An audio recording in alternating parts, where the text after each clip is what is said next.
Hello and welcome. Today, we're going to pull back the curtain on how AI actually learns.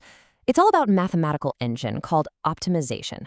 This is the secret sauce that takes an AI from a state of total confusion to making predictions that are, frankly, mind-blowingly accurate. So let's just dive right into the heart of the problem. Think about an AI network as this massive web of connections, kind of like a brain. The knobs we're talking about are the settings that control how strong each of those connections is. We call them weights and biases. Now, to get the AI to do anything useful, every single one of those knobs, sometimes we're talking billions of them, has to be set just right. So the big question is, where do you even start? How could you possibly find the perfect combination? All right, to get our heads around this, we're going to follow a simple roadmap. We'll start by really understanding the scale of the problem. Then we'll see how an AI can measure its own mistakes.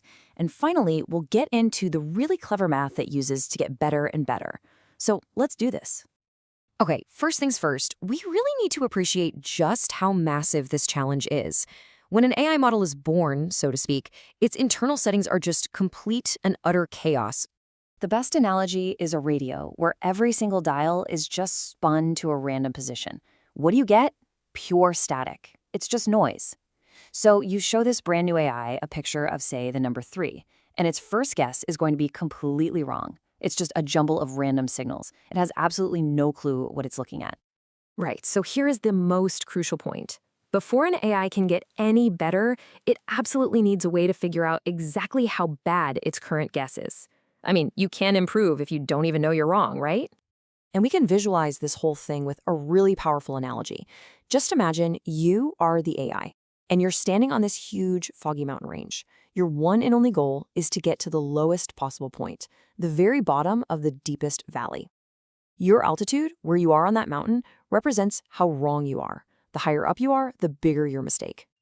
So how do you measure that altitude? Well, for that, we use a neat mathematical tool called a cost function. What it does is it takes the AI's garbage prediction, compares it to the actual right answer, and crunches it all down into a single number. That number is the total error. The bigger that number, the higher up the mountain our AI is standing. Simple as that.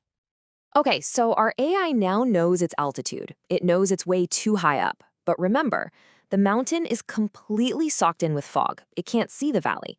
All it can do is feel the slope of the ground right under its feet. So the question is, which way is down? And this is where calculus works its magic. The model calculates something called the gradient.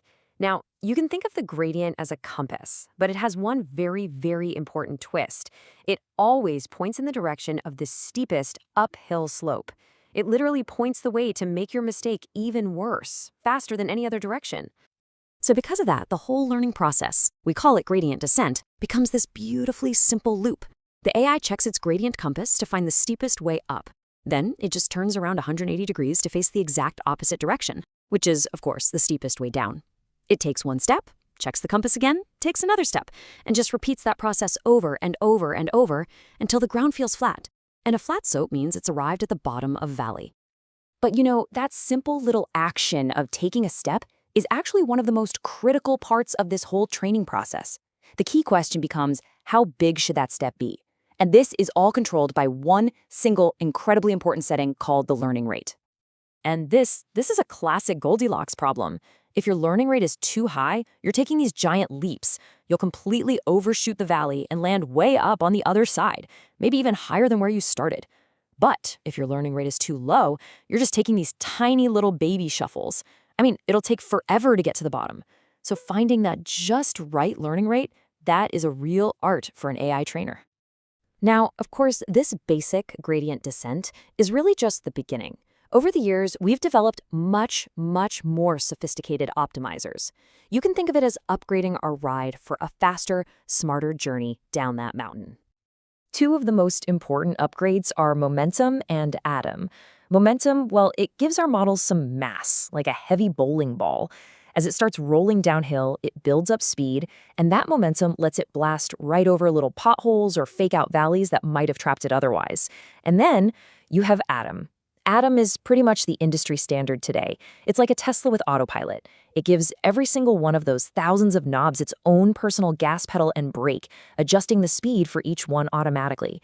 It's just incredibly efficient. So this process of mathematically finding the lowest point, it's not just some abstract exercise for training AIs. This core idea of finding the absolute best possible answer has some really profound and honestly sometimes surprising effects on the world all around us. Take a look at this, 10 million. What do you think this number represents?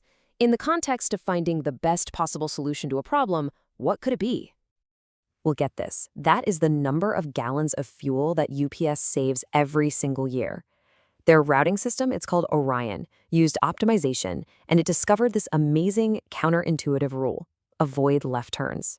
The math proved that the fuel wasted just idling in traffic waiting to turn left was so significant that it was actually more efficient to just make 3 right turns instead, even if the route was a little longer. And this idea is everywhere. In medicine, AlphaFold uses optimization to find the lowest energy state of a protein, which lets it predict its 3D shape in minutes, a task that used to take scientists years of lab work. In finance, algorithms are constantly optimizing multi-trillion-dollar portfolios to minimize the risk of a market crash. Optimization is truly the hidden mathematical powerhouse of our modern world. So when you boil it all down, what we call learning in AI is really just a guided mathematical search for the bottom of the valley. But as these systems get more and more powerful, it leaves us with a pretty fascinating question to think about. We've gotten really good at teaching AI how to find the valley. What happens when it learns how to reshape the mountain itself?